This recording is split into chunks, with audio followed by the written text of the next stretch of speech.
Amen. Anaje that's no adaje. Anope that no adaje. Medu anadwum kra dada. Asem ya babeka na sumu asem te. Sumu asem. Na o minister nyina minister of lands and natural resources Ama Kofi Boa. And then in funny Ghanaian Times anymore. Or see Galamsey Tokwanum, it's a marathon, not a sprint. Just say a quantinti and America tinting and yet to 100 meters. And no ewaha. And watching so yes, small scale mining license be a baby chum. Boy and come at say.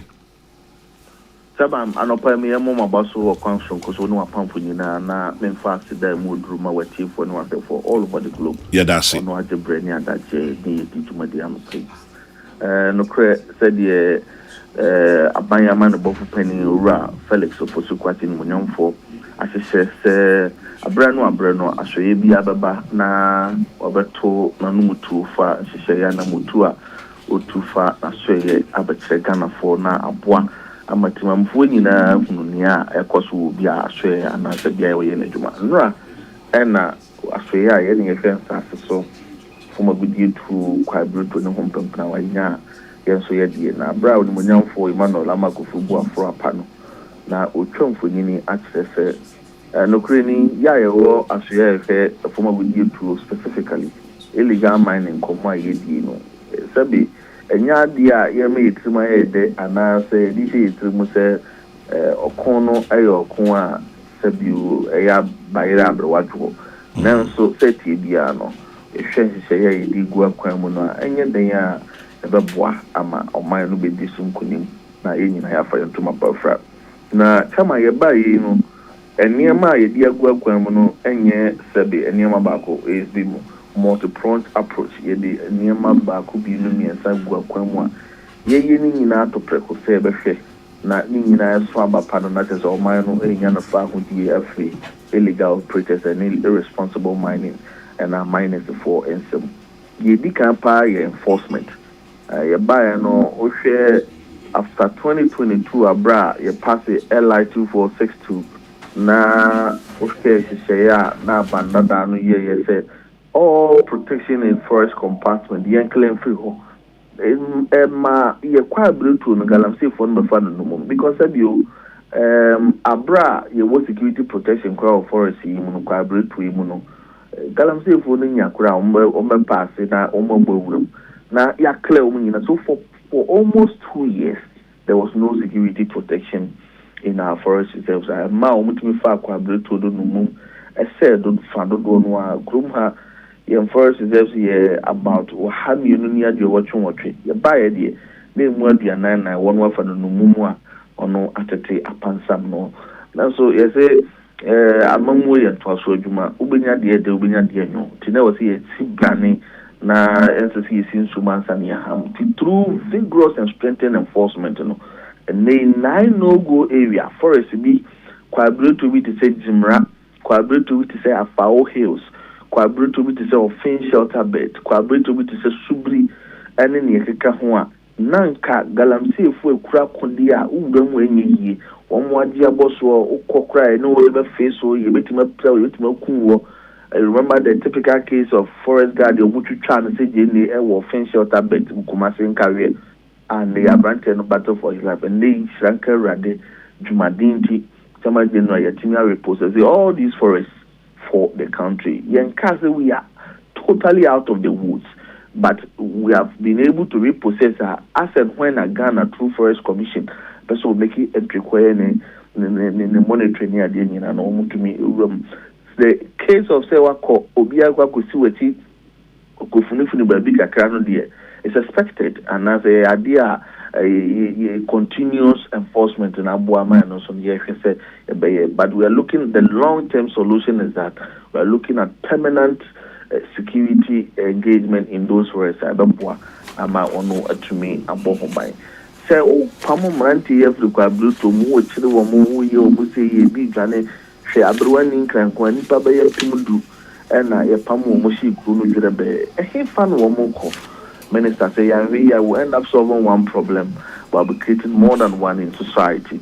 And in the mining areas, especially where large-scale mining companies are, you don't must start in common. We identify mineralized areas. The person you put to Mrante into cooperatives. You know, I buy a try most starting be any friend of community mining. But that is saying you really didn't see the true community ownership.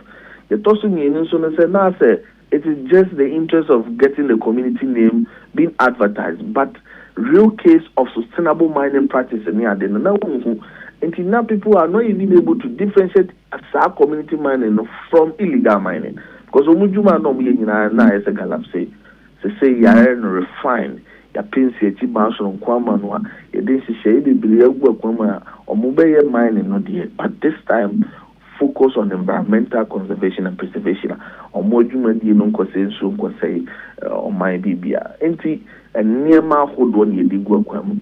But then again we be who say how can see what licensing regime and you who be here say your reform license or not. Chairman, I don't know what will be bank crime, no minerals commission.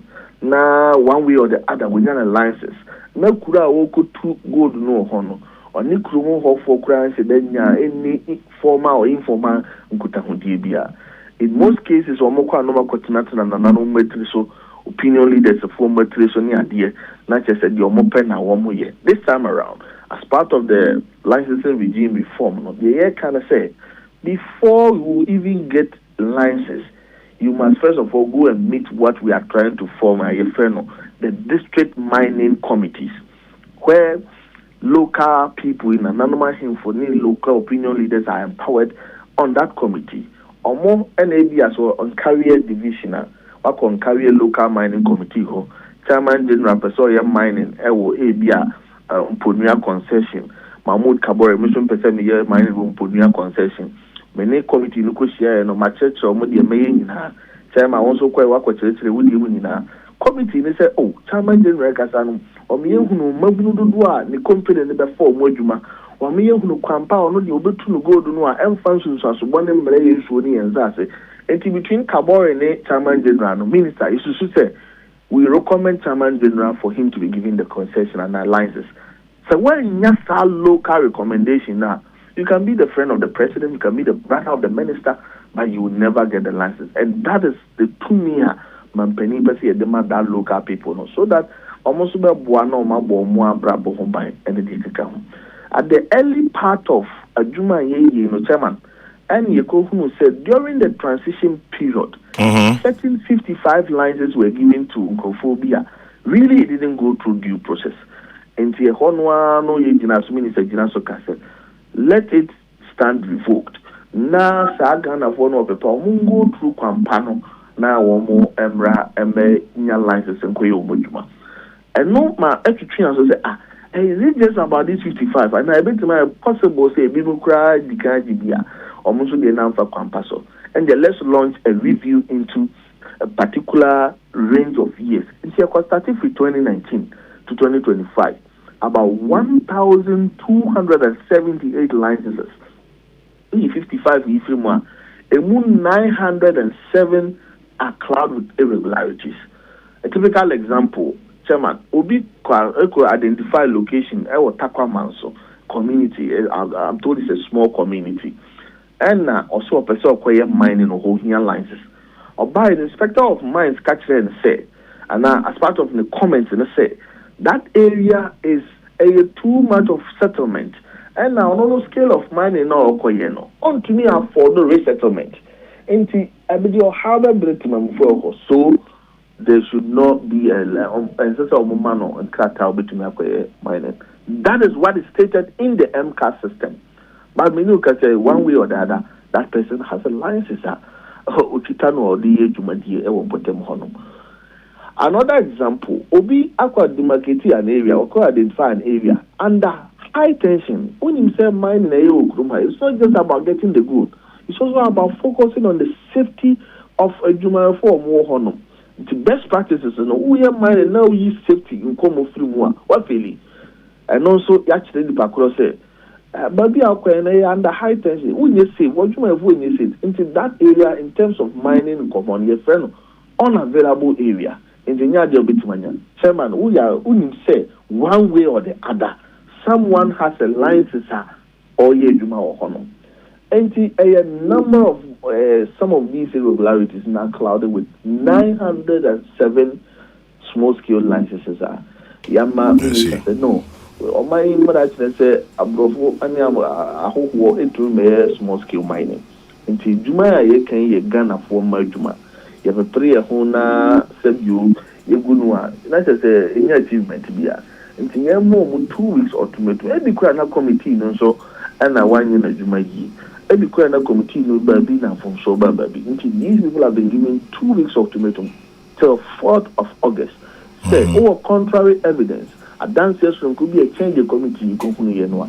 Fabra Montin, Yentanam Kunyaho, media, the committee can say, New City, near rectify. Wow, you know, you better revoke you, you better re advertise it. Now, more work pass almost apply, you know, almost me apply. So, yes, lo and behold, now, says a Tofabomuno, Sana, tracking system. Any idea, yes, you will control excavator, the chairman, when you must say more. Name about 1,200 excavators airport. Obvious rules of because when you come now validation process, the ABC says excavator all the quiet ABR medical acquiring company did saying or site working. You must provide all those evidence and send them. Because a contractor who year Juma working or company working. You must provide all of this. And because a lot of them were bringing it for purposes of guarantee, they are not being able to justify for it. And then 1,200 impounded at the port. A certain timeline will be given in the coming days. So our timelines and also no one to remember validity and what they are.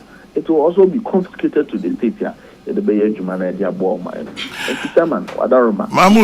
me dance nami gusu ebisan sem kakra ba kumienu miensabi LI 2462 mra minister a opposition parliamentarian.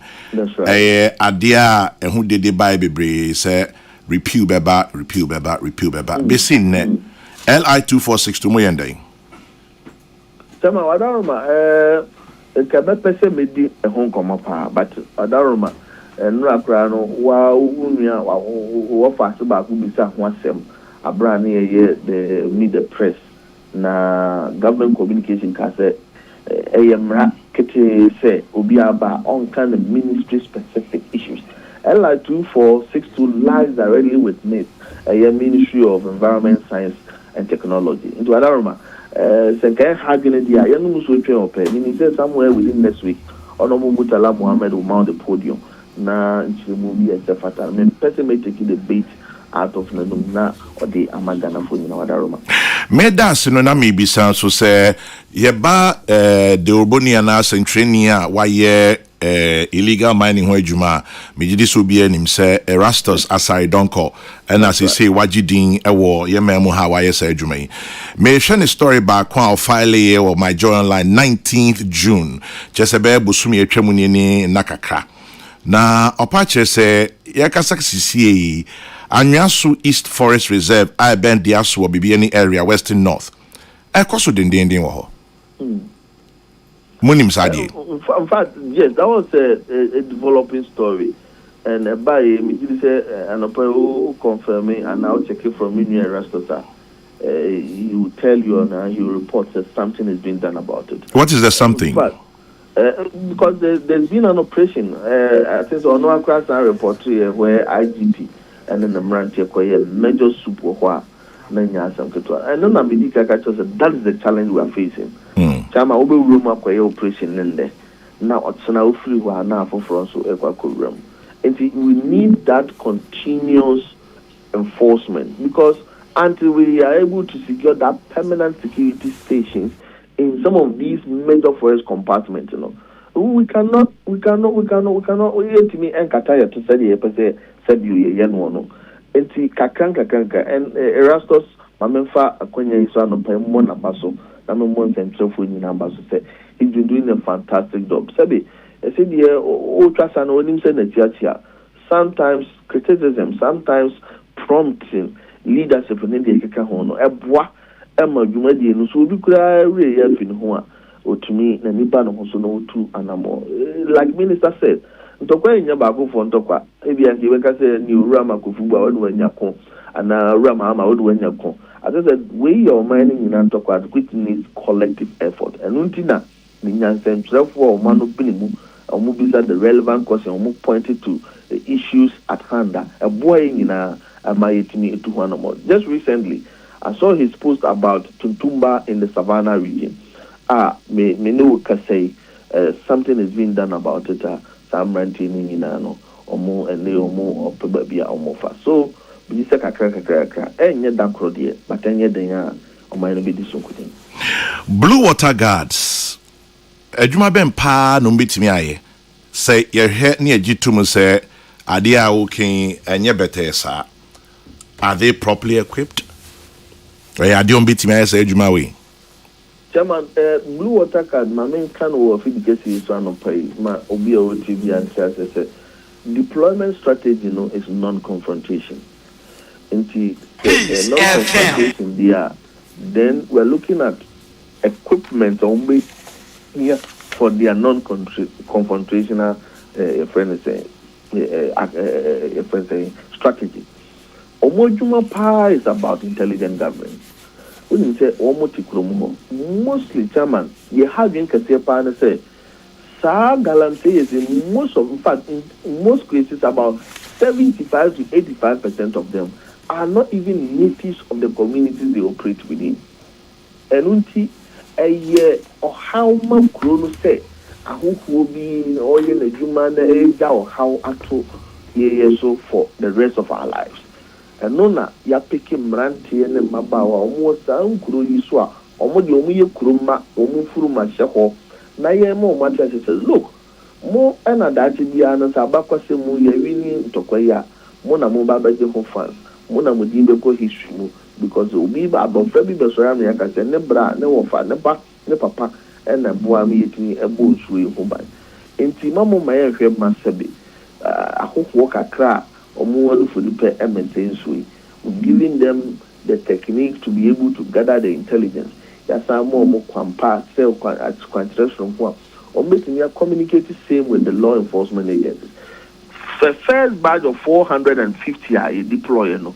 We have strategically attached them with all the naval bases across the 12 reverend communities. When you say, can say, naval bases in 12 reverend communities, and they attach them with this Navy and as a soldier for the Mojuma Payan and they will pick the intel as part of mingling with community people and all those people. They communicate the intel to law enforcement agencies and then they clamp down on these operators. Mahmoud, Mahmoud, 1 minute. Mpacho, Osi Omuti Krom ho, Omodi non-confrontational, Omoye intelligence gathering. Na Omuti Krom ho ya. Modem say Tiom so say Chom some no more blue water guards. Just say Sebio or more no meeting consa say we see. Are you not endangering them? Mobile and Amudia to Jano. Chairman General, and then American can say sometimes Obi will be so by virtue of the fact that we had this plano. Sabi winim no kura no na se winim se on na djuma oye ni a sometimes ya na usuro so do nza beka no and ye kwa djuma ye asamanyofo yi obi nya ka se mi akoka na no banko be du hu djuma pa but usuro so do nza beka because but the second we are watching our bed and back room honum ontimi nim pedifo kura mehia and so that has been a shield for them and the aspect of almost safety are okay no maybe ye kwa you can broaden that conversation and look at the potential with the end you better hide your identity near there. And also, I believe okay in it's an area we can explore. But now we can or more other area of focus the community awareness creation. Sabi ni pablo no cry so tikromo me native sa. Omo nse dem why and say because any so why adwuma obi ye no be jansun so boni e wo sabi ne health crash. A lot of them do not know. Until Omo Buama, your engagement aspect of your strategy fighting illegal mining. Also, they become the community champions and vanguard. Omo movement sometimes Baba need to, and so Isla Gonfie see Baba now the touch Tiano. from phone nsuro baba but we supposed to watch mu baba betimi ama signal ama law enforcement officer bi ababeti no so even their presence in these rivers deter other people from going to do with impunity. And just recently my sister station a certain documentary I know show how the presence of blue water gas on the Cobra in the western region abwa ama nero kwa and Cobra no ani yekunu some 2 months 3 months ago no and yes sanity me did say going forward now empirically you the success stories are blue water gas abwa ama money in extra as far as helping to save our polluted water bodies and is of concern. Minister say a marathon and yes sprint. Just say ye patrol your timelines be. So timelines yeah plans here mami awoni we ni ya. The say ye nyina no ye di anu betum na ya boa na ye tu ase. But Ghana for my social contract, Ghana for sign certain social contract. So ye initially who say aba motwama ye within yen term, and we have 4-year term mandate. 4 years in echi, and a Ghana for beka say mojuma so ye ni montwaso and ama montwaso. And say media I always tie every timeline to the constitutionally demarcated timelines the amount by Bia.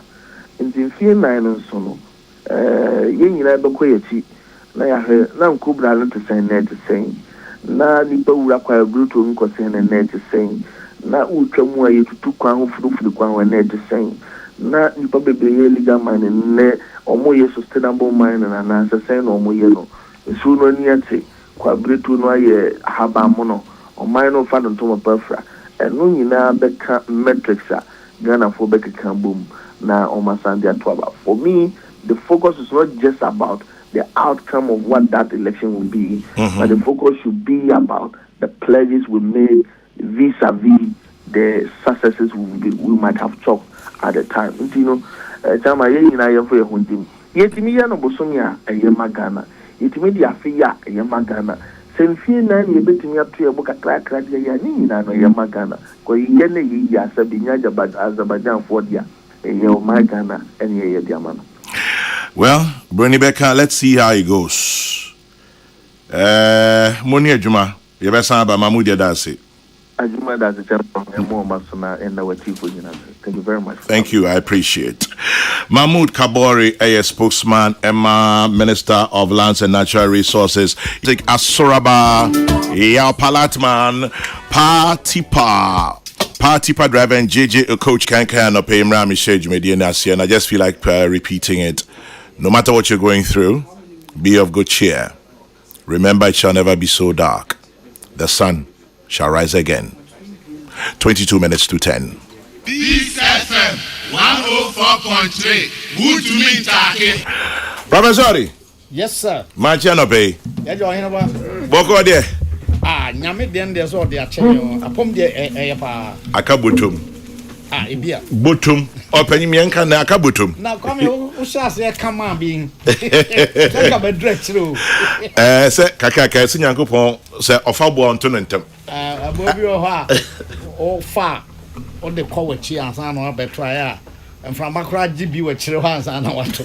Ananu meka ne be say yes you aboche na nyankopon fa bo onto ntem. Many about criminals now, Bonu Kitani saw the ending. On to the Amen, amen, amen. And a payment that's no idea. Make quite on now. A mom, yeah, say, young can see a chum. Are they? As I say. Oh, Tifantono. I buy back on free, so way by it. And almost I say so. That's how I buy in Jay. What's means, you? As I to. Oh. Me yanke ehunu omom ye na ya kosrom se clay no mbetete gu so a omfa clay no fofo me gu so me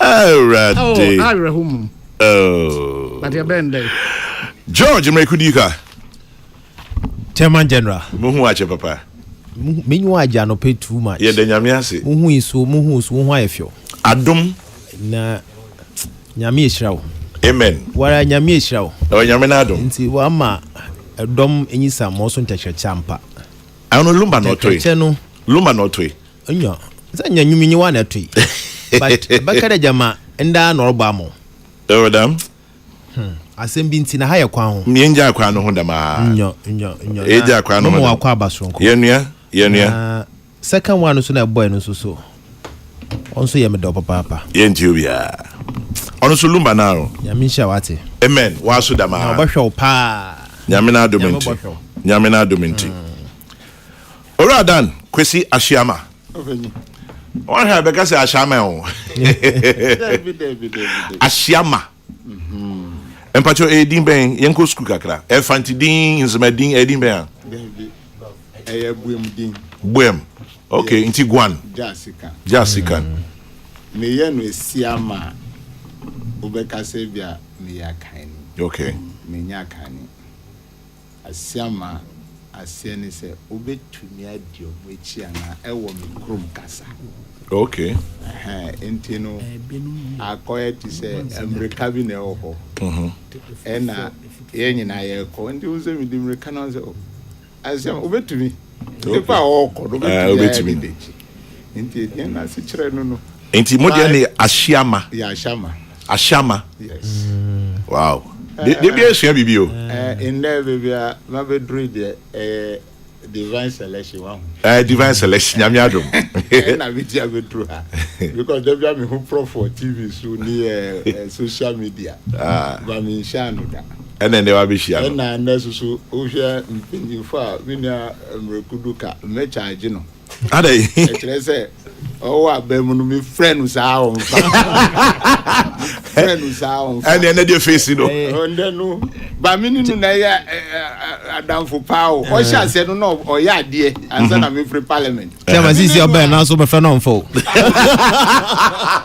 into attend enu na chama jara ka se buzumi nsia wo na frame da wo na frame in the agreement to MOU no to ha they be frame you be say be shower now so be fa na me fa they be fa pa nti na nsusu na me ka twato ni say me nya twi ni prof na e sha nde nti twi no de be som kakra but so far why are you so far why are you pa onim ba bia me defa say obi enya twi ni anakan ni na okakan na dwene say obubum ti onim kan na ma bisanse ono ne kasa oka emu dodo se na mimi yeah o ya de papa look anza o ya de chebe because answer na meshia twi no kan na me call training college ho St. Francis training college okay new year 93 and no mo de me call run a half then me ko dru sunya na mo se mo ma me atebubu mi fra tebubu na mi sako wura nyomu ase mi ko dru ho no mi nti brakra nti akoda ni akurania nansi agro na ye tete nipa odi aduane wa sase ebube o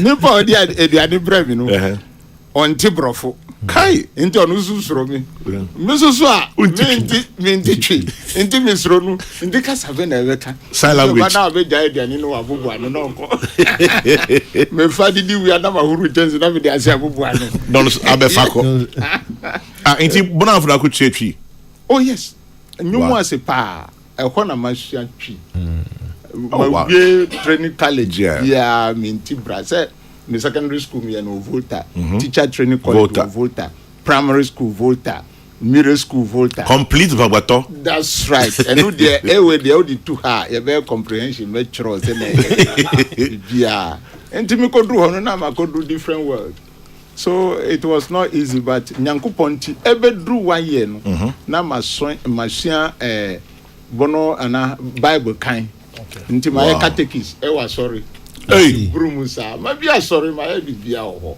wow nti that was the zeal nti mini profession there we best I tree comprehension but anyhow but the good side is when you enter yes say national service name moving around some me say me service they be am the to me ho Savulugu Nanton GSS or I'm coach radio. Wow. Na me nko sremu da. Ba me ko tran ho 1 year. That's right. Eti also national service now na odi esu akasa no. Ministry tree and Okasa tia me ameti mu. But me who prof. Hey, Mr. Sharma, me who bibi? Yeah. Yes, we are acting CEO Complementary Education Agency. Yeah. Me nim ade kro pacho fayeku school kakra. Ba education say no penye eduko mani age. But yen na yen hu nia. Me chairman newa. Na chairman wo ho dia. The CEO beside. No, nya me can say oh me nim the entity. But I say complementary education. That's right. Let's just say addition wasem. Yes. One senior. I am the Minister of Education ana. Yes. Okay. Me boss here Haruna. Okay, Haruna. Me friend in China me ba how frame anopa ya. Ka kire say me hwehwe no. Me ka kire no. Na me ne no nyina ye the same year. Bia wo twi ma na wo dia family so na me dia come. And me dia family. Well, complementary education agency. Ekanen no. Nanka ye non-formal education. Oh, okay, interesting. But nana do aban buy no. Uhwe wiase a nipa na nkoda dodo na every to on the main educational stream. Okay. Enti sankoda omo free to yemfa no say kafra we Ghana for ti say trailer u park ba area go so every ton. Se eye ba area eye dia se ye di nti. Sen sanko fa ni nyina. Okay. Na yensa hohoro paper ho. Na esa dia two trailers we could route destination. And nti na friend complementary eye education ni bataya tabaya ewa se obianya adichira na nsa no eduma wo ewiase. That was one good thing nanado aban eye say those who were left behind they dropped out. We must fashion a programmer ebe to me aside your muaba amu ye nkoda from 8 to 16 years. 8 to 16 years. Inti uko ye mandate ma they are under complementary basic education. Okay. Now na ye nuanu ma mu ye mpanyifo so a omantumi anko school ba then we bia mu ye djuma ho se edjuma me ye no minim atworo kakra anka ebebu ami o mitumi bo calculator ebebu ami. That's the under literacy education ewo ho dada. And I'm maybe your friend adult education non-formal. Fine. Okay. Inti abe second mandate. The third mandate ni say obi tro sohwe ewo JHS one pass. Say aban bie kwan say kona sa akoye remedial. Na sa remedial no ho na bebu ama wa ye wo ekurase. Inti aban sa adwin say this agency should identify these dropouts and then give them facilitators to take them through the extra classes. No munko social ni biom. Say ahondia bayemu a SSA yenu from basic to senior high to tertiary. Okay. Yeah, yemwo musa that remedial classes. Yeah. To rewrite and continue with your education. Money TVET won kita hodie. Yeni TVET won kita hodie. TVET no a mainstream. And no it's like a buffer. No. I say obi a wati ato am obo ano. Ye bo am. Enti ye no u ba ye ncha ye bisa o say fa o JSS certificate to fa ba say na TVET be bisa o. Okay. Ye de bia o gina bia o gidi say u pese o ko wenim. Ewo akinkan ni atrom dia already amao. And the last but most important the fourth one any occupational skills development. And only a day. Minia enuni ejuma bia mi hwe mandate we nyuma we complementary basic education. That's the next one. Enunu SSA yenwo training centers. Na emrantie ni mbaba wani mpenyifo a sebio uwie school wentumi antuaso ba wonni nsano adwuma bia no esese ye identify na enka chọ seminia obra ye boy sebi kafrao funto edwuma ba se China for se mu nsan ye funa de na ye wonsano adwuma ubetumi dia bobra wo man mu nti we will identify such persons na we say baby a wuti fa no say wuti north na ntwe wo ho shebata wo ho. How can we train you to use those local materials no na enfa enye bibia ususu unsambe ko wano. So we train you for that. And then uko kroman raze me secretary bisan say then am say me di TZ. Do you get tonight? Now if we are able to train the girls elsewhere at the north how to prepare TZ no or the skill no and or the bakra into bakra onya baby obeye aduane ama edwumayefo na Ghana fo na obi obepe aduane na dia, then you see that you have helped him by providing that skills free of charge. Okay. Inti enuni ye fourth mandate. Ba ye we ni nyina no menya twini ba mo se kwanchan de afia. Ye di sika na eyo. Inti government now we ba wo bu dey so etwini. It to see I got to know UTV na or kasa. Dam. Sisi ampo or ba obo hunu. E ba tirinka. Amadi mi no. Obube papa. It support to say. Support no. Oh. Now World Bank et Habwa. Okay. UNICEF, UNESCO, omo Luminous Fund, omo aban susu de oho. But say to me aban sadisha and say if we are able to pass our LI send our penya jekum kai no, then we have a working document.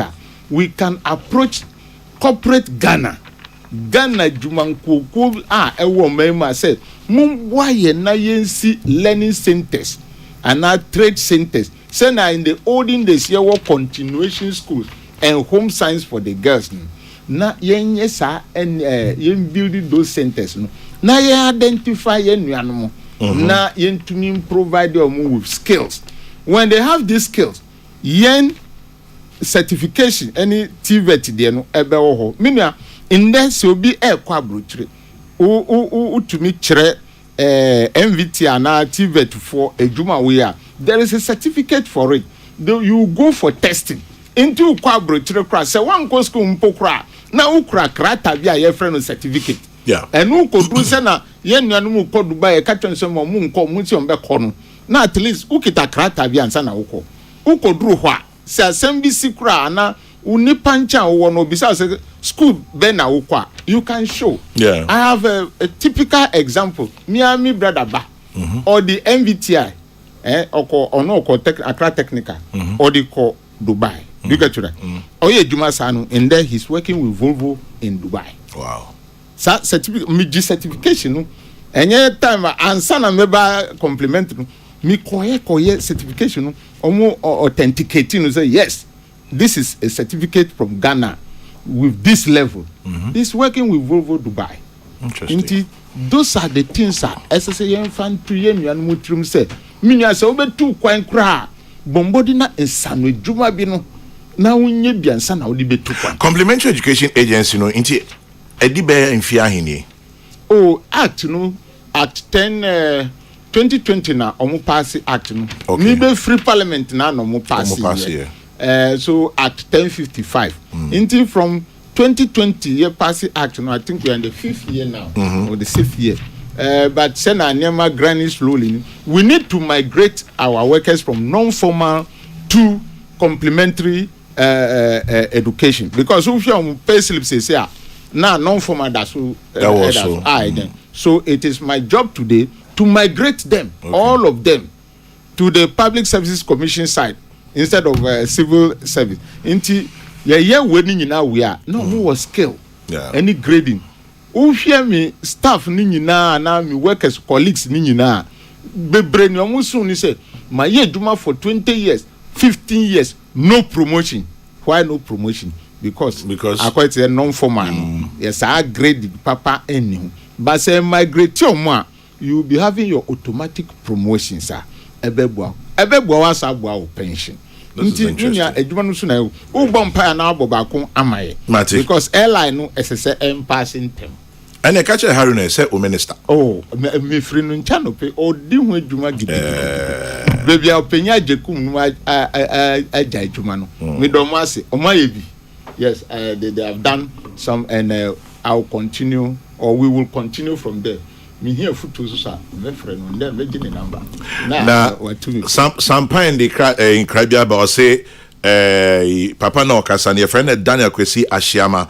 Ashiama or say he reminds me of our friend Ametokwame. Okay, Ametokwame. Yeah, Eric Ametokwame, baby, I will be a Nyamin Shrow.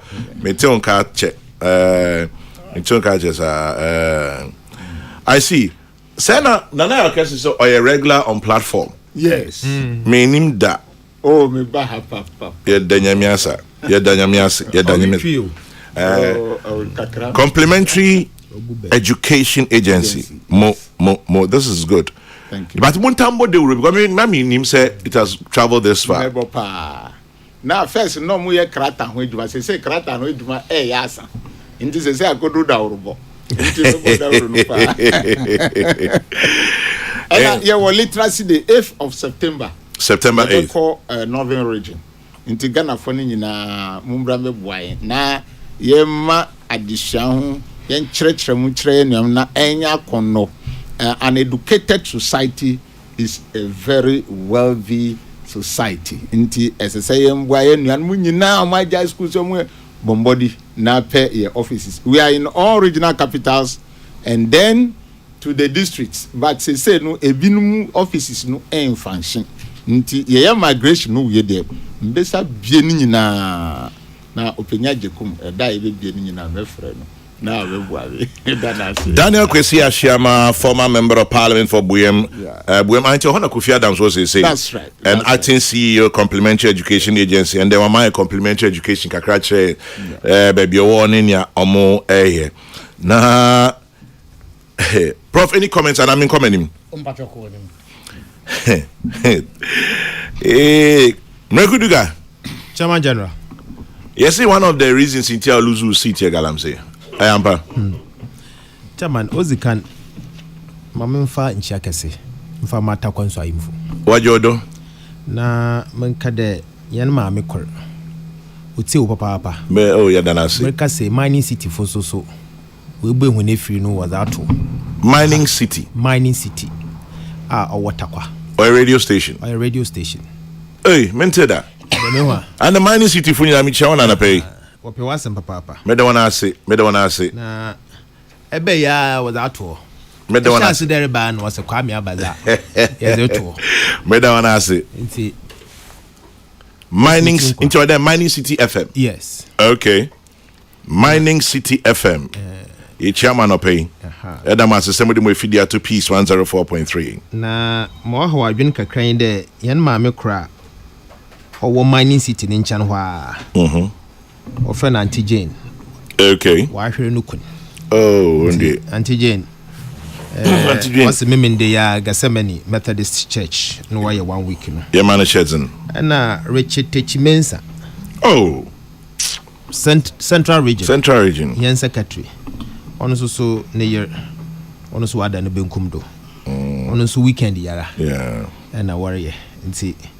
MPP fu nyina yenko jam oye Central Region oye yenua na menka de nchia ofata no se pa zema yura Dr. Mahmoud Baumia wo mozen ba obo no conference na kasapa okan nkaboma na opre party e baka ye ho abom ya me hyiran papa na yura kwame ebisa asem a ehu hia Ghana fo de galamsey ni nyina mrekuduka na nore na dam picture no na wo paint the chere Ghana fo na oyare ho enyi miti da nya brand bere kasa Mahmoud Kabore na me ra ho papa ina Ghanaian so front page program baby yakud no also kind of ayo oyare ho de nipa papa owakoma pa do bosoma no yutumi da asam to no do na yese nizin na nyonu mpo no hiam usande time tells na mimde ember will vindicate me na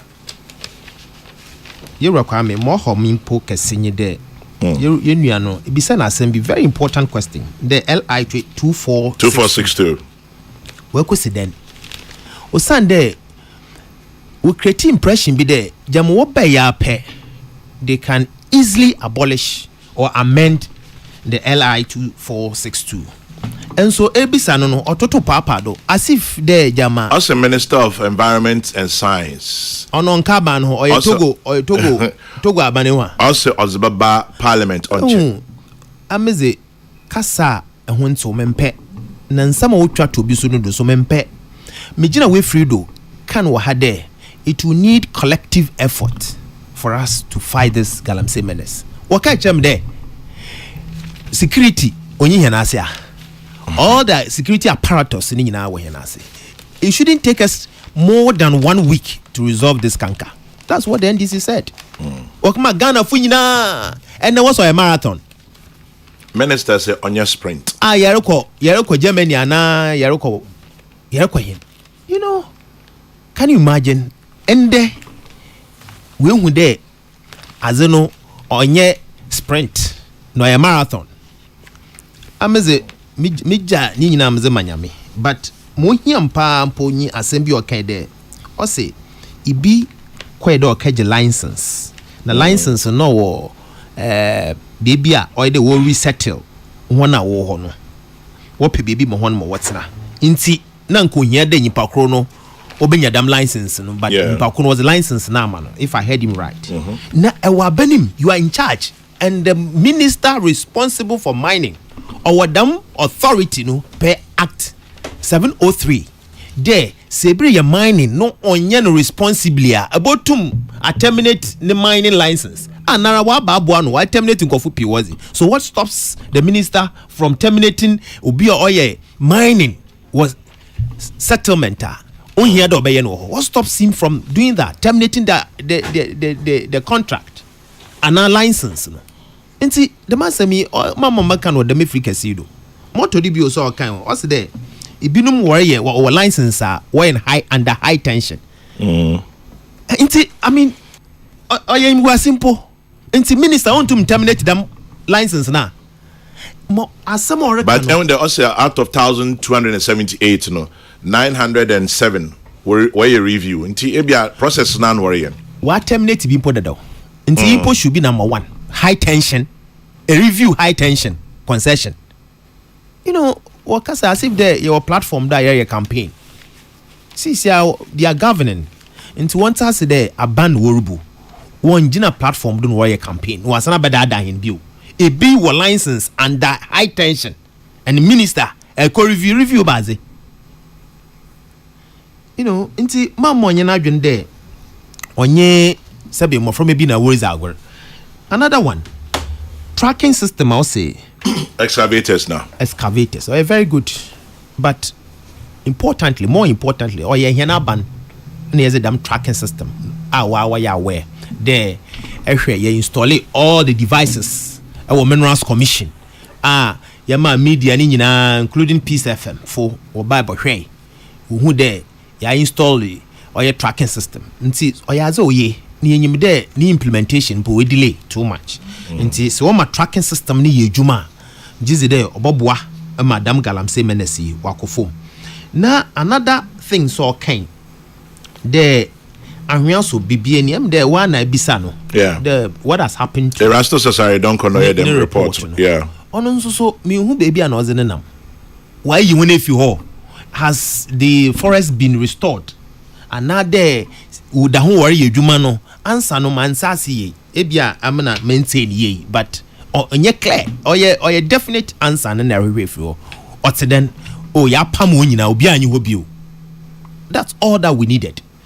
Na demra no kafa blue water guards. Yeah. Chairman say okay there but na ha cheche Ghana form or river guards. The need for us to have a river guards.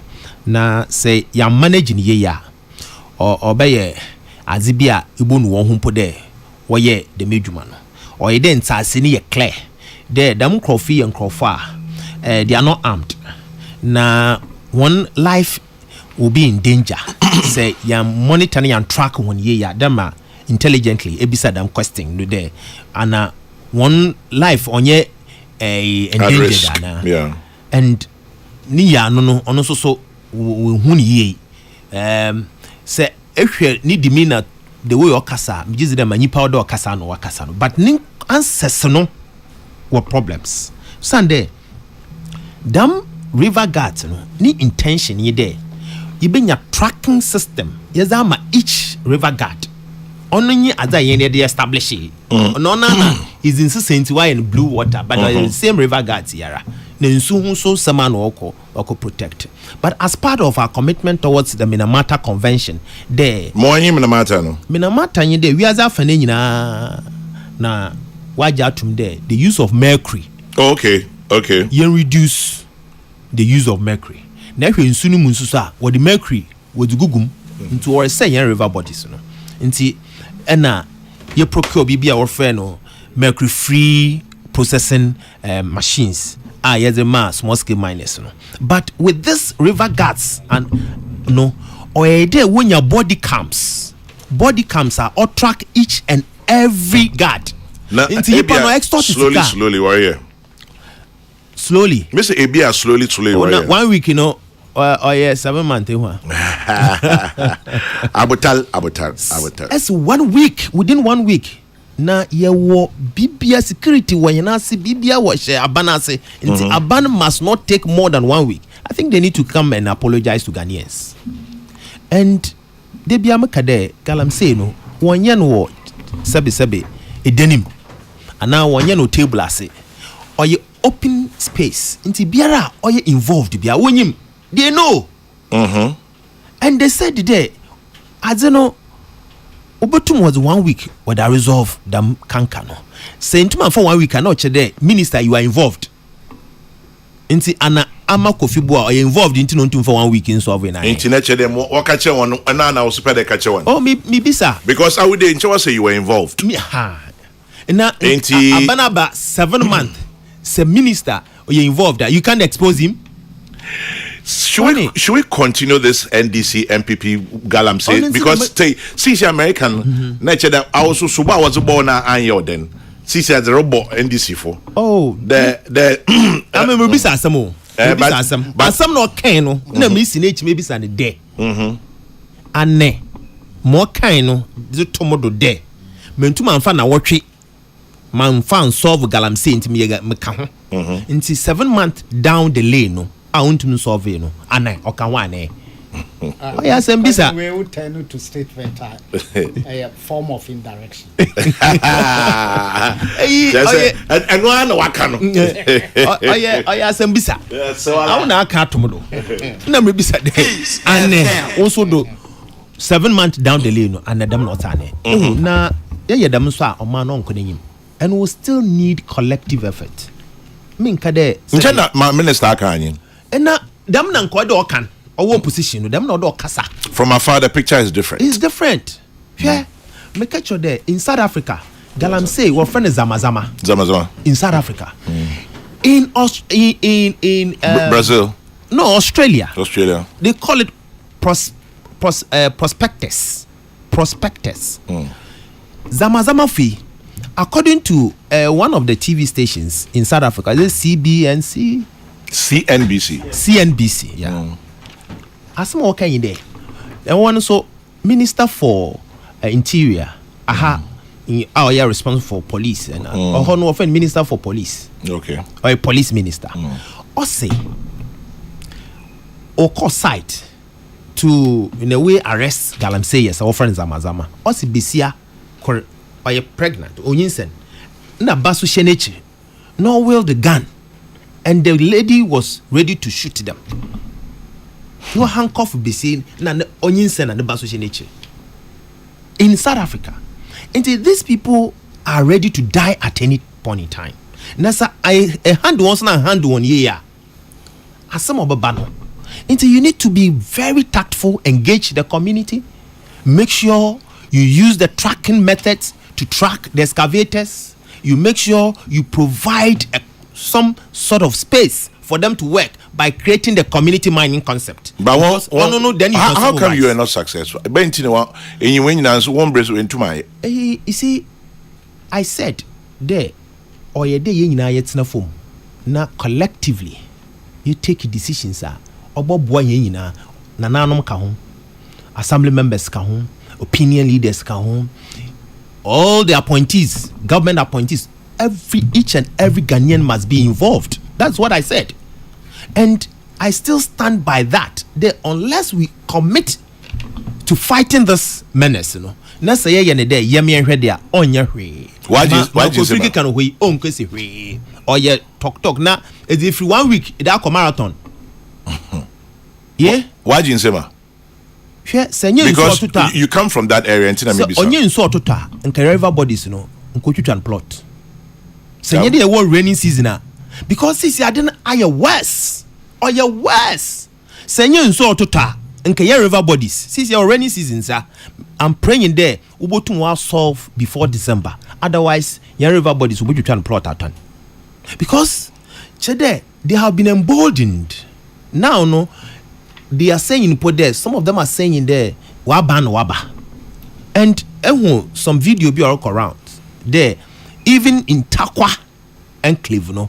My share with Kojo Santana or that to social media. I'm sure those listening will send the videos to me. Also, not less than 90% of Galamseyers in Takwa and its environs, were NDC for. And he's a known NDC person saying it on video. And Memo I share that too because the main video into Mkasa Basa waha. A casa or there's evidence about. Nti Mama was that to do na what we say for. We call YouTube one another any other link you see, but see as a akohwe as a kansama it catches up with you.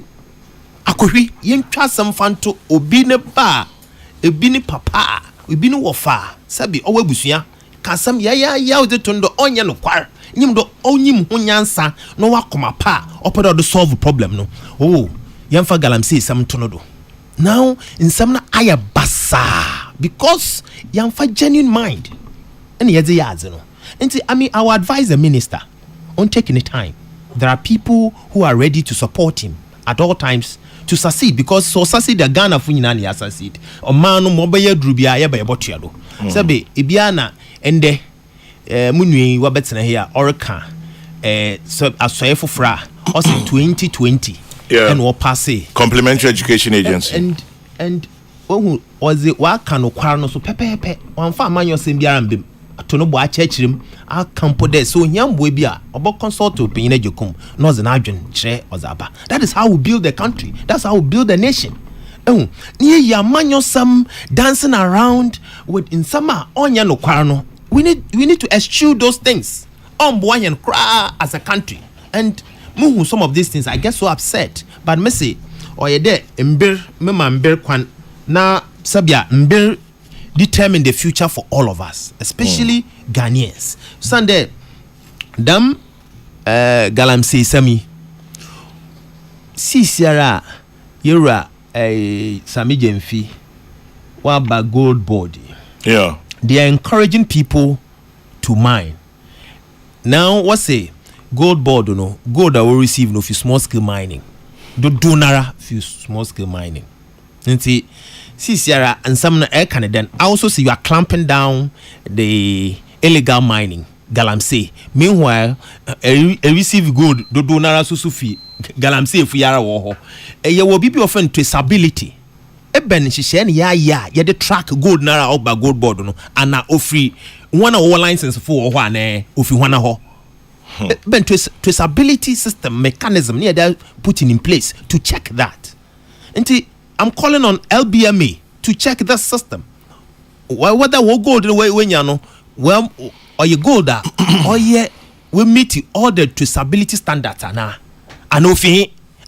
they underground? We encourage galamsey ane. Do want to do more? Na gold board when you gold no more ane. And na gold board no. I hate no that reserves sir. Ye ja to no. I hate no that reserves no. Na no one some say or your whole topic am a pember. Na ma ba betena ha. Motion one papa now we've been monitoring them. Nyame ya adoma. Chairman general who is munso. Enyim do otomo eze na obebem. Na wa makwan ma yetumi abechechirim. Osande ohia Ghana fo. De yintum ke kansam no ye njeja nto ho damara. Mate. Menkomanyim. Kwa. Yeah. No kwa. ana mesana baby o e besana baby say ejina osisi ana mikete ahyiama na meba na professor no the sana kete ni biwa on the nyim there first one special area na man kwan o my education so mam kakra eti pede mi ti amana ya pepe why teacher jumada me a teacher by profession and now na sa ono area nti ono one senior nti that me the one am na mo ya stroke say I me a stroke 98 only a stroke 93 93 nti me senior 99 for open your stroke tie ni stroke stroke 40 stroke 76 okay 76 I think that was when I went to class 1 that's right yeah. Same for me 76 I was a year old minimum 6 kuku ya won yeah kuku ya won samampom so wanyina wura na won on swear. Moving on up, this one from Bruno. He says, Chairman General, so when the NDC in opposition went berserk with an unwarranted cause for state of emergency and repeal of the LI 2462, was that a sprint or marathon? Obviously, Amma Kofi Boa is writing a book on how, quote unquote, how not to stop Galamsey. That is Bruno and his thoughts. Good morning, Chairman General. We're listening to you from Hayward, California. Kofi Nyako, good morning to you. And also listening to us from Accra, Nana Kofi Apia Asante.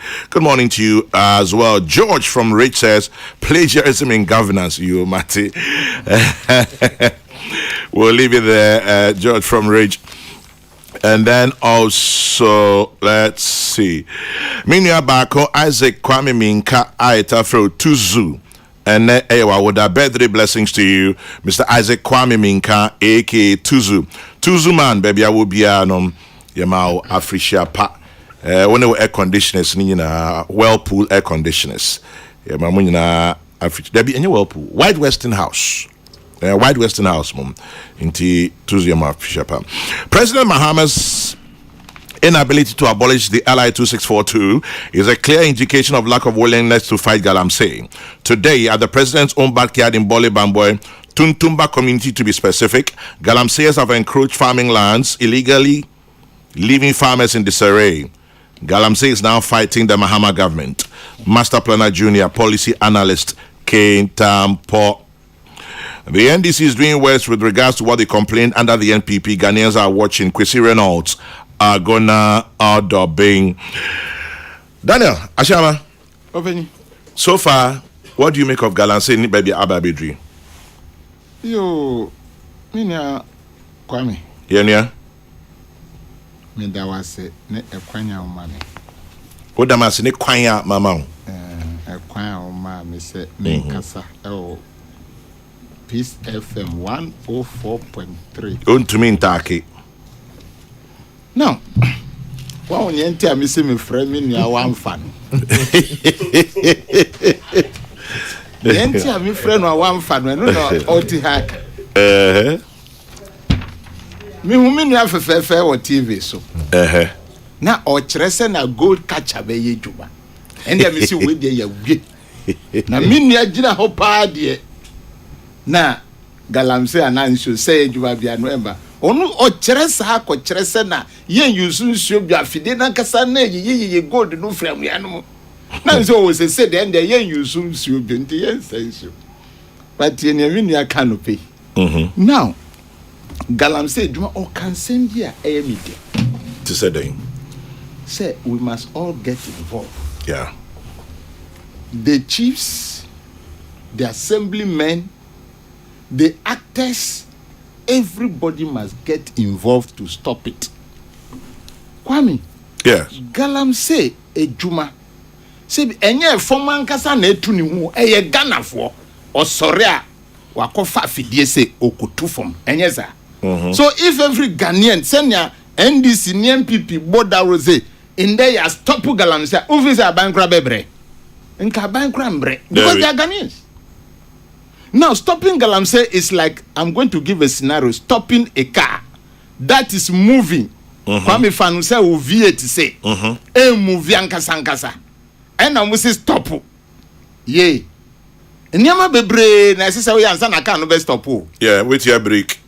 Ubetia break. Utia break crash na break na ate. Kwame, break no tia na car no guso ko.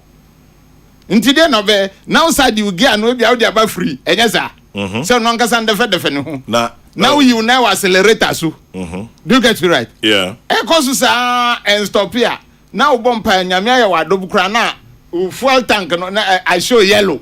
Nti o jide se o say de say me ye bibia anye ye a and the fuel san can no be stop. And it takes a lot of things to do this. In some amino can pay no, it endorses the fact say senior minister can say stopping Galamsey is not a sprint but it is a marathon to stop a fast moving very very competent vehicle. It is a marathon. One kasa we ya anye ye what togol catcher anye ye me wa udi ye gana sika ko togol catcher ujira TV so me ho na me bo nsema me ka kire me masem mra me hwe me nua madam fo pa na ye friend me kuduka anye ye nti sisi ade stop language nyabotre waka wasam ni nyina min kasa wadaro ma min kasa me bisa question kan da bi men bisa me question me bisa say me si men bisa me kan dia na ye bicycle so sisi how dey land cruiser men kasa Ada mama nke bi kra. We say e bon komo uni ketu na e kasa. Yes submission. Me submission. Me fa wa nu mbem. Okay, Mati. Nti wuye we ni na. Is there stop land cruiser first and then stop bicycle. Okay. The reason why I land cruiser ni say wa ko to go catch we di Ghana sika di ko to ya anye ye. Okay. Peace FM. Anye ye. Nti ya din uya minia kuma prof kasa de medi. You get it right. Now, when we look at the scenarios gold Galamsey we identify Galamsey. Me na kwa meka say Yeah. Inka gold no yen koso say gold betumi aboa say yesi di be gina ya ma Ghana dwadifo tumi akọ $6 ti say 1 to 1 na. Now say obi ni agi omemu. But the right way of doing it and nkwa na ye problems is here. Because yen tumi enwo gold. Ne wo na odi pe ne wu ni bio. Ana openya nya sa na ye ka no. Ne ewo wo no. En na odi pe ne wo hwehwe enya sa. So we have gold, we have diamond. Ndianti aminimi ni amrekudu kati hakasa ni say yenye no kwampa so. Period. How do we do it?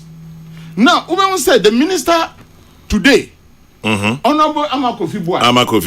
You say policy idibas say no, the chiefs must get involved in the formulation of a policy. No, say no unsanji license no akra hakeke. Now ko wura obi kwae mu. The chiefs must be involved. The district chief executives must be involved. And the president says that district chief executives are going forward. You say, una uma kwa we ama sa nyama no e koswa. You have a punishment. So that is the policy aspect. But the practicality no enuna ehona yeko. And like I've given you the example of a Land Cruiser that is moving, you need hydra-headed strategy to stop that car. And that is what we are doing. The water guards are there, true or false? True. Now, if you go to Tema Harbor today, 1,200 excavators are impounded pending pending validation to release. Pending validation to release. Me Professor Kasembi, mekwa ko bisa minia Abuja. Baby a wo kwan no wo. Na ehu say grading no muma na alpha quota no mudi gusu na atutu sis. Ana sapiti bi no mudi gusu. So we have to understand that. Now, say the validation aspect ni say those excavators at the port no ubekwa ko kira ban say omama me contract wo kwan we so ami ko akoye. Okay. Na ye be release am na ye the tracker so de e de abo hu me kudu ka kasafa tracker. So it is a process. Now another one and he said ye we kwan de no susu ewia ye be hwe say licensing regime ye no.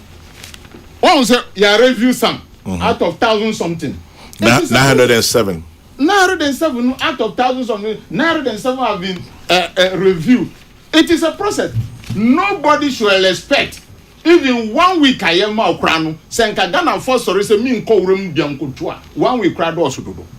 But that instinct, that utility, what you mean say, and I trim say me pescan, my mean Sanko Tubino, and no day young people. I didn't in declare state of emergency. State of emergency, say Obia and Tubio. Obibeko. I remember during a champion, but now me akoda yes mongly. But I didn't in declare. Me see, me yes mongly. Declare that they should not do. There are people who are doing the right thing. So how about declaring a state of emergency? So you must know the people who you are declaring against, because some people are there doing the right thing. So how do you declare? Just declare. If you cannot do a blanket declaration, because the job too must continue, the youth too must work. So the people who are calling declare, yes, we have come back. We must look at scenarios.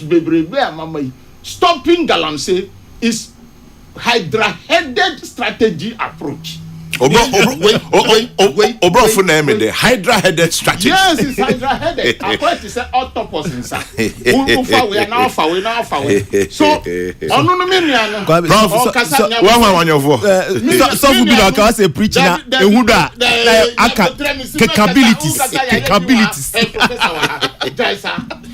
Professor preaching Huda as a capabilities. Or the yauna kasa. Or the yaw and or the kasa. Yes, I've done any. Faudo and fan kasa. Or yawa would the kasa say, your catcher say what gold catcher no, and yet to my and no woman and shots up for tossing. You won't try say gold catcher no, the young you soon you. It is how you know, you free her, not gonna and calling him. Yo where kumemu you free ho so brofoni bi David hydra-headed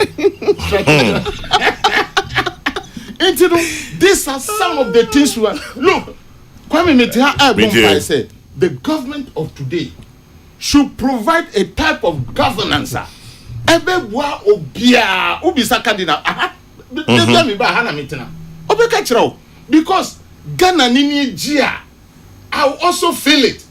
Do you get to know? It doesn't matter. Say, Nipanu, you will not even be looking at the political aspect. Who shall be our sre? Who shall be our cancer? That is the way Ghana will go forward. Into when people from one losing and saying, Muma Makuma Tomuyum, Namu or yaw there or mumum, but when you free ho, Nayam shall say, the way CD is coming down, how do we support it? Do you get to right?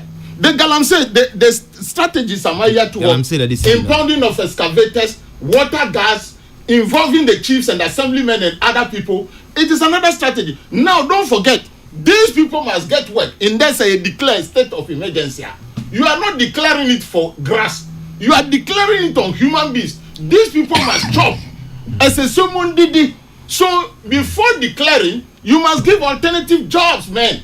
You must do that. Anya community and alternative livelihoods. And as a moment me anye. Only gold catcher. I say as I didn't know gold catcher or this. Listen, and I want TV so not or share. The album is no. And I chairman says the album is 2 years. Oh, promise you a TV so. Now so Ghana ye. I'll cowbro for you, cowbro for you. We are. Why Ghana for ruffle? Why Ghana for ruffle? Gold catcher, it was a budget string product. Oh, Radianko. They give you money. Yamin for your bonnet chain. You're very pathetic, eh? Gold catcher, I'm so sad. Saudi Ghana scan toy. Yeah. Now what I say? Our tonight on the drawing board and the statistics. Now we trade Janya. Ashama. Yeah, my minko props so now. The first for minko props sombra. On person me fancy for my catchers on that. Where jai? You see, it was you in a boardroom, you are able to draw on the board say solving the Galamsey menace. No, gold catcher will be the solution. And I do what Jina home. And ana wentumi anya inde no be ka kire ama Kofi bu ase onu so as a say sprint ba ni marathon adenti na go catch ntumi anya marathon sprint. Daniel Kwesi Ashiama, former MP boy, acting CEO. Daniel Kwesi Ashiama, me that's it. CEO Complementary Education Agency. Professor Mwa. Yes. So a very good morning to you, Mohammed Alaru, who's listening from University of Limpopo in South Africa. Good morning to you.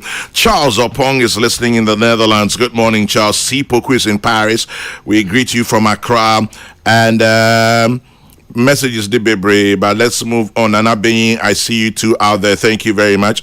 NS Jemfi, Munina Mowo YouTube so Anope.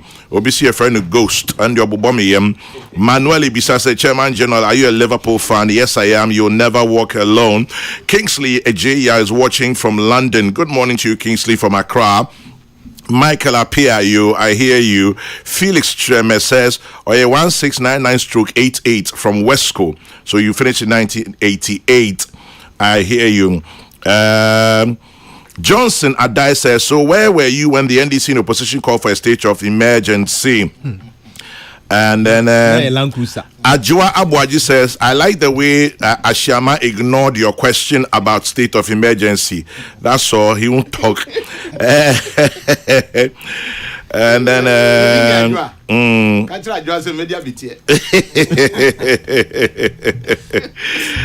and then we're moving on. Let's see if there are any others here now. A good teacher. Minko Menim and then You need to retire. okay, Ajwa Abuaji says you're watching us live from Seoul. I believe Seoul is in Korea. That is South Korea, if I am correct. Thank you very much. And my brother Percy Duca. Good morning to you, Percy. Long time no see, no hear. And you Percy? I see. Okay. Kwame, tell Ashama that his submission and justification of the unjustified is worrying. Today, they know that the youth must work. Hydra, the president should just give the military the authority to fight the lawlessness. It goes on and on. Freddie in Tema. And then, yeah, Freddie in Tema. I don't even know. Oh, 24-hour economy, they say. Baby, on a media. Into one more to Galamsey in 24 hours. Musa Abatwa in Aswase says the fight against Galamsey is a collective responsibility. We may not stop mining entirely, but we must put an end to illegal mining. I agree with Ama Kofi Boa. It won't be a 9-day wonder. Ama Kofi Boa. Achama, also Yamen to Galamsey, no? Also, you into Galamsey. See to gold or quite papa. Galamsey, a dimbia enye. In so say ye quiet, say ye, yare. At the time in Amano. Oh, in Jawas, Uyankwa. Oh, my uncle. I mean, Casanampo or Kebimam. Sunday, as some of the Biamakan there. Collective responsibility is key in resolving this canker. But nanka mebe pede wo position oba kasa dem or kase because all the man here that Ghana for do.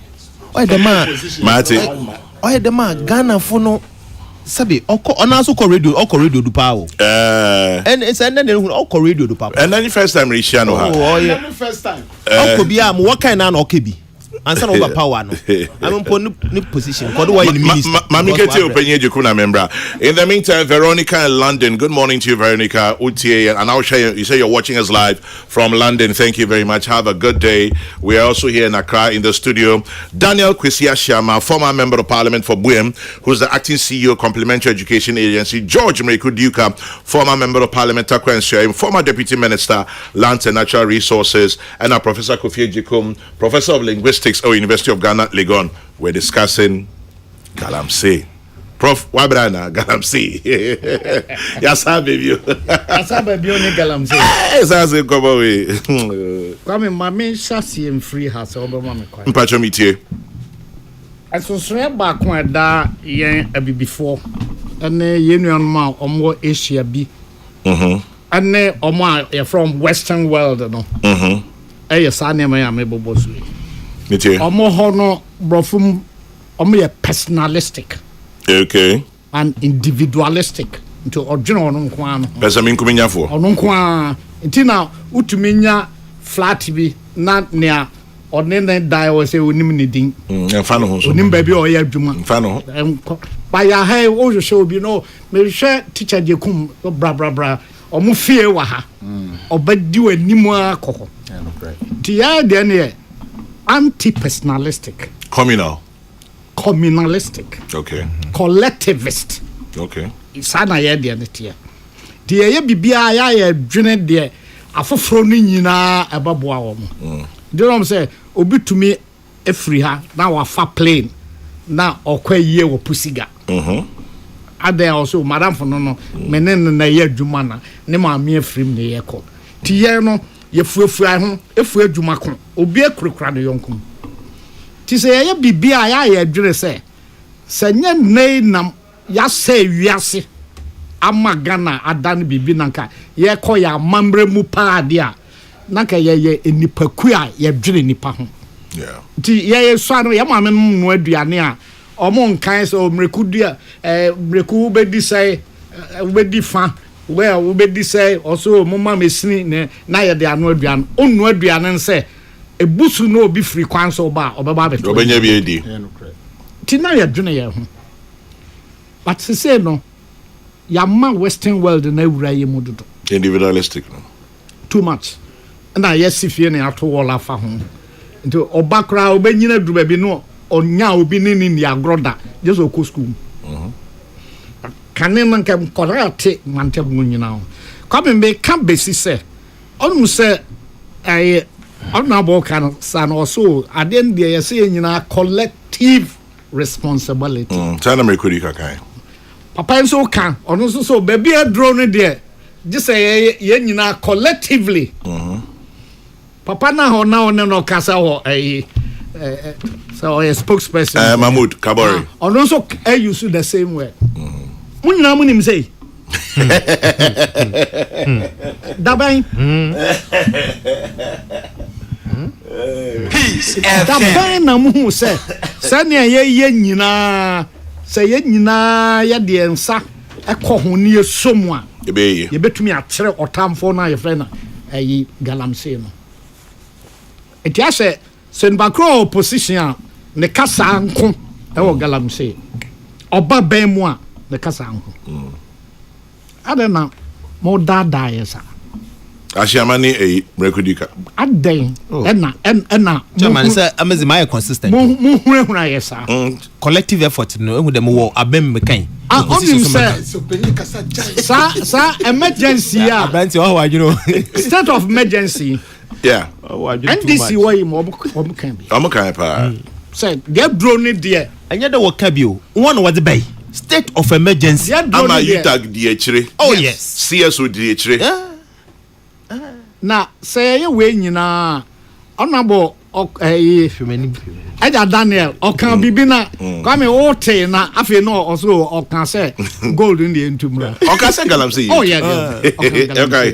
Kwame onni ha no abrante bi nso betra ba bi ote na em say oye MP wo asuna for baby go so oye kan wo so na om the bad as ye beto ayiwa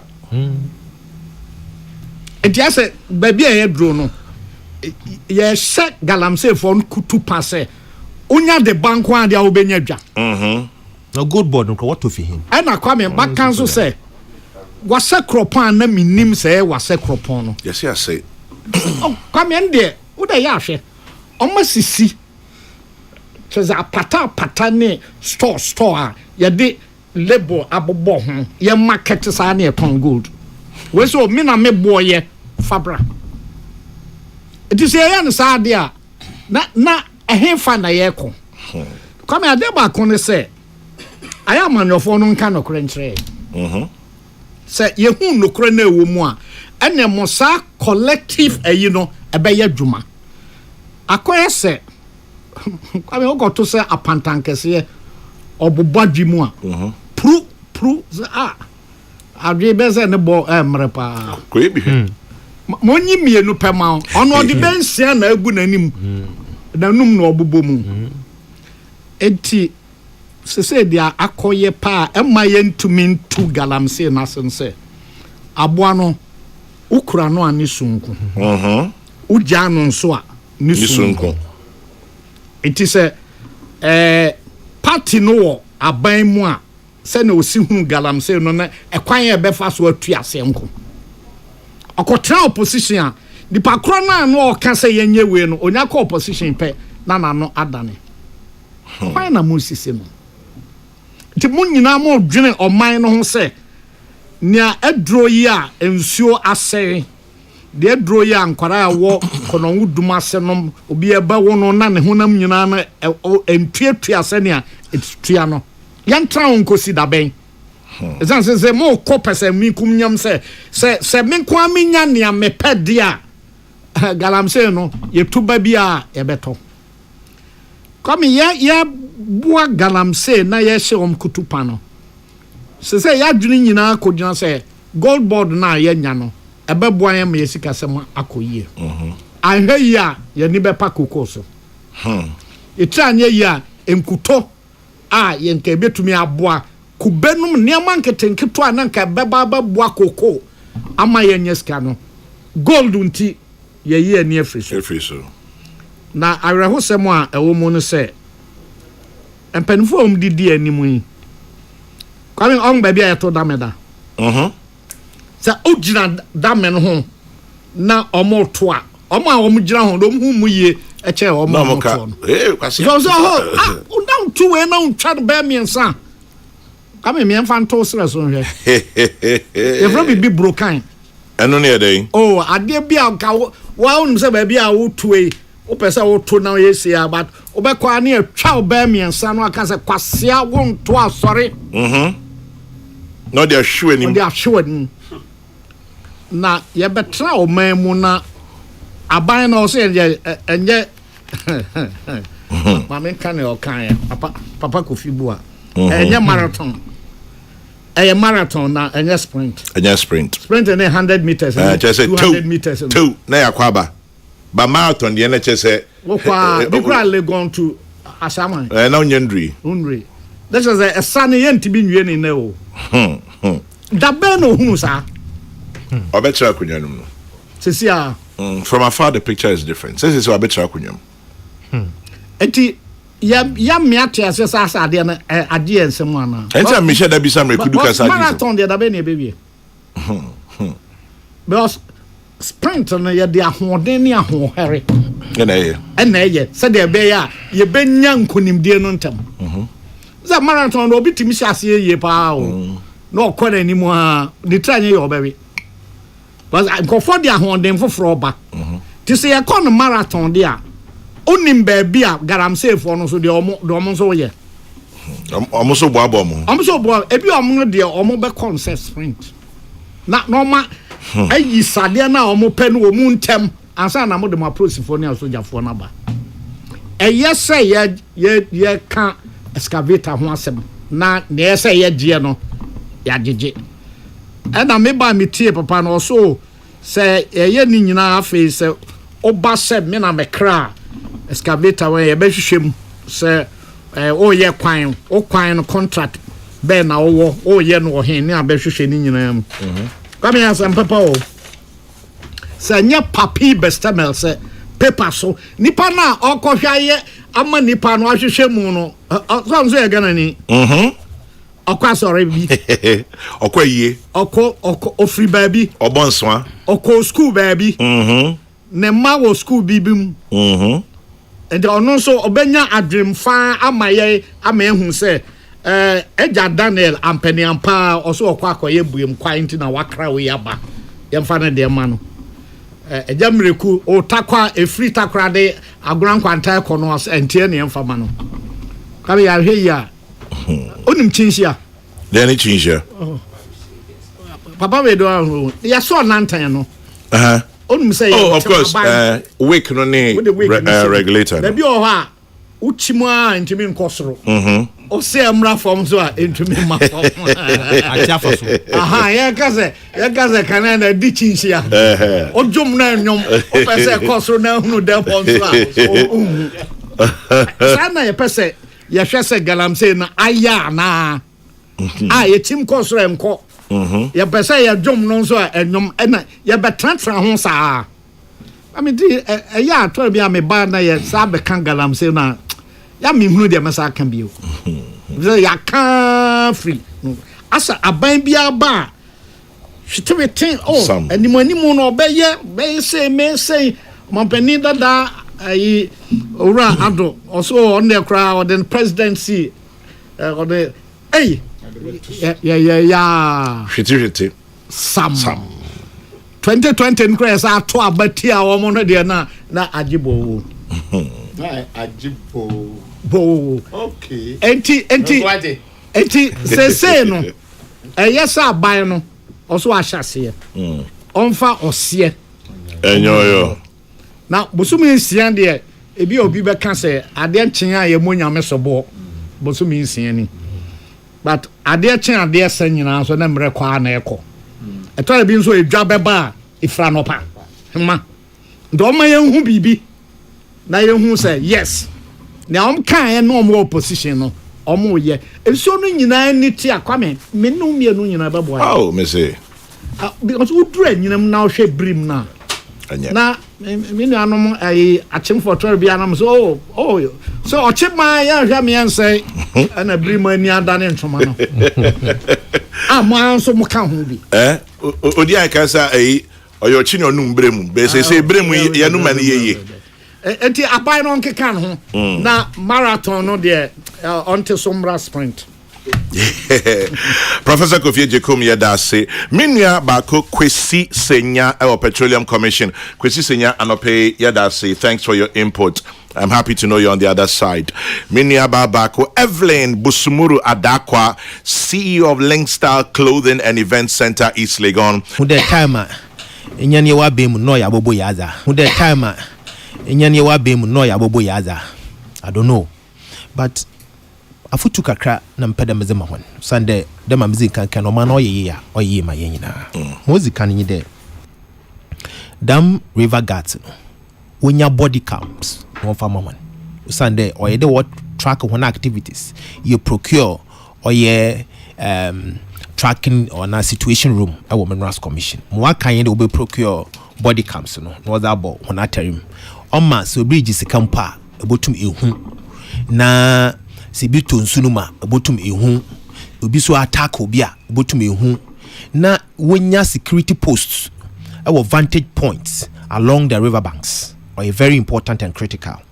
Moto debut your tracking system no akada no so you procure devices no into or there we intensify na dam tracking system no so wo mo ye dwuma emfi so yen Ghana ya pledge to the Minamata Convention that Mamekano into the mercury free machine must be encouraged. Yama or UMAT concession. University of Mines and Technology. University of Mines and Technology. Takwa. There, one also with training or your students, practically on responsible mining. Mr. Bande, we resource them a bit. Wabi, one resource University of Mines and Technology. Now the various concessions are whether I want to train the upcoming leaders of this country how to mine responsibly. No, we train one. Obotum supo Ghana funyina be opera mining. They can go there.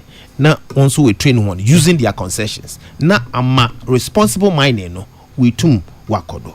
And fee. Nan saying matse there missing excavators. No. American missing excavators. You know. Na America is to do there. Actually, one of the papers the insight also Takwan Swayim MCE declares war on Galamseyers with deployment of community task force. Dam Abohian so na another agency what to task force. To task force. Na west to sika and complaints I mean you know Takwajen. There ekowa when your taxi be one nam no waje jinkrofo won sika or ransack nkrofo offices e be ni office wo ho no akobubum all in the name of task force. Mr. One, it must be well coordinated.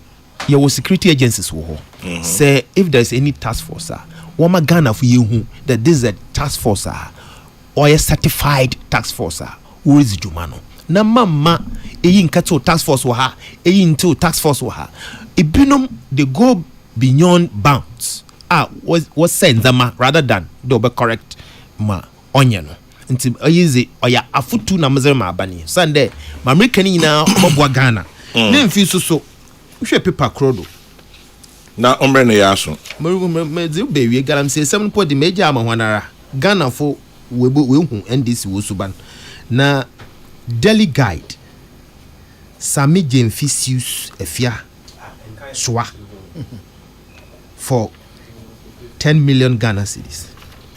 Na me kai de ma branti wakaka nsem bi wa ha na ono ze botworo ho san nsem no fa ho nti me mpa de mabodo medase na emom mo wakatia mpenyinfo bi including the former vice president or the company bi owo ECG oka chende ono ne company anyim do onya no kwar na se otua onyonko ho a otuaduam so otua onyonko ho a otuaduam ne 10 million no I wish him well medase ono ba shama yenti wa numa asem ne yampon me de ne me kakra kan se me da me nia ene opanyi na prof ase enkomo aye woni ne esa ekama kuma pa ni adwinkyire a me nia mrekudu ka kyire wa kyire minister eniema SSA oye na eniema bebre obubo so no ono ankasa nim se entumi nye sprint SSA marathon na marathon so no che kra ebe wieye enu nti na ya tudi okay enu de openya je kumensro ebe yi yo na nieye de ni say you see me work private sector no I was working with this poly group of companies Polytank papa no wo companies be 10 e wo krom ha e brukra sese but obi anim but company no enya ni nyina na e profit ebi to me a profit na or the profit no share the other one galam say ye kuhu but we should also look that within 7 months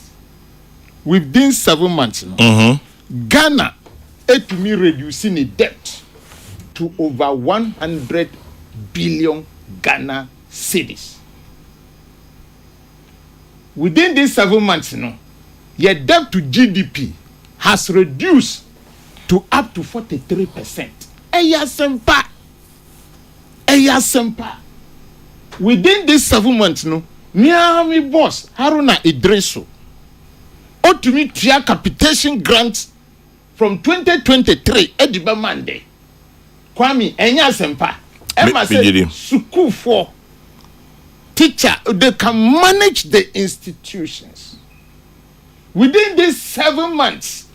Usha na nde ukobu petra sika ye di bu lase no enye no na odi bu ansa na tank na afele enti niama ekoyiye na bebi ekoyiye susu no ebe hia se ye bo ho dawro minim se mreku de minia pa onka ba se mi mfa ntumi ho so na mi nkyere Ghana fo bebi o man no eko eba sa ndra mi ho se Royal Aroma emu 25 kg no na nke nam 6 something say be around 385 which tell say enya nkunya bia na Ghana na economy nti ye besre ye kankan no obenya ajekum me papa na me nua panyi enukra se obi twen say obenya nukra for NDC ni MPP for and the Ghana enko yini because all Ghanaians must get involved and sana Ghana betumi akonini in the sense say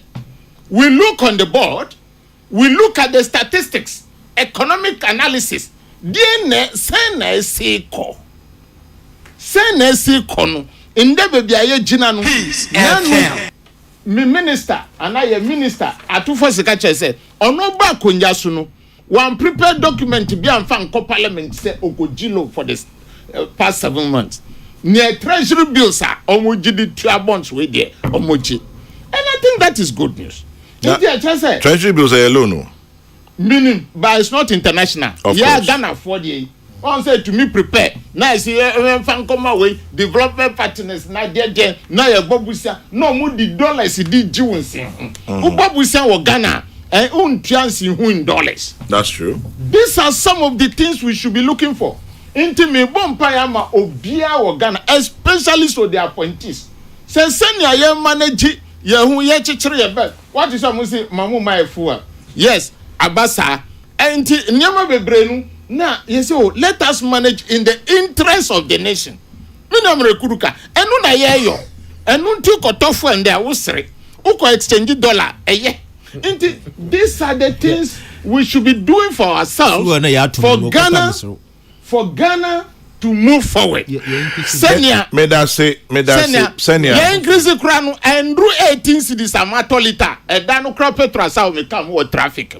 Andrew sir. But talking about fuel. Kafra the prof, Kafra Majiso. Andrew sir, Mrakuduka. Ashama, Medasi. Futia Konyasuno Meda, Misudayase, Obidi Mechi. Nagana Brabona. Ashama Medasi. Yenuya. Mpepe say, Debbie Alfremi, Namabaha. Ebemide. Nayabon Komo. Mati. Prof, Ususubidasi. But talking about Kuduka, Fremi. Now next time you buy now catch a figure to come say, "Oh, Fremi, I'm a fan." And I wish you well. So, thank you very much. Talking about fuel, Onim said there's a shortage of aviation fuel. I hope it can be resolved very quickly. Yes, aviation. Debbie, Accra Kumasi, Accra Tamale. Yeah, Accra Kumasi, Accra Tamale, Accra Sunyain, Accra Takradi. There's a major shortage of aviation fuel. Mati, open. Yeah. what's me or the Many commander Aye. Empire bonus a hot ending kakra. It sounds nipa free non-formal and doma back compliment. And Yagro. A binum advent say that's all non-formal. Never be all non-formal no you know. Opes all better kakra.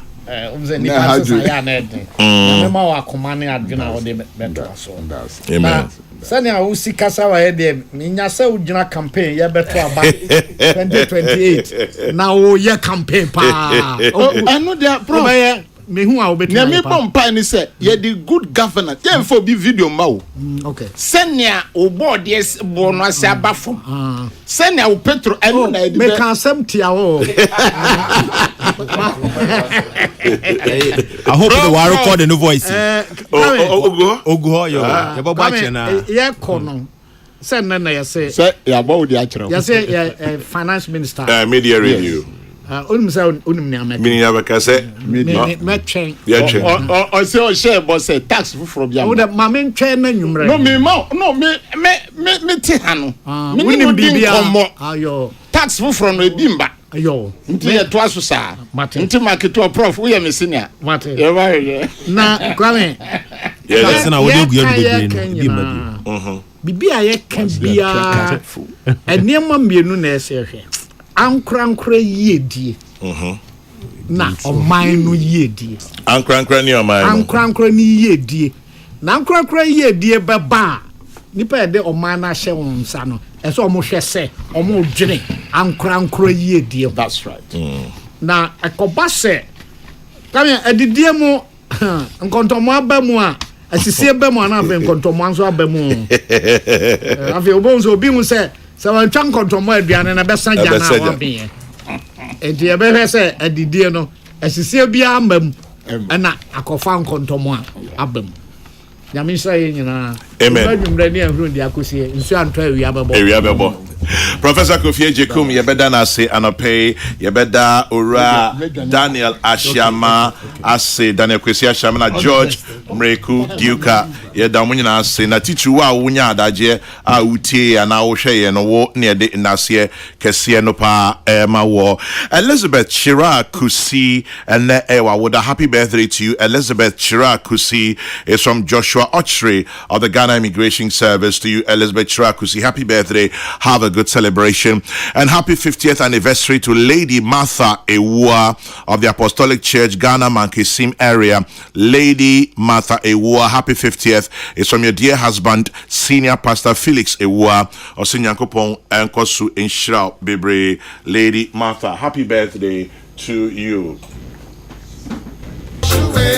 All the tears.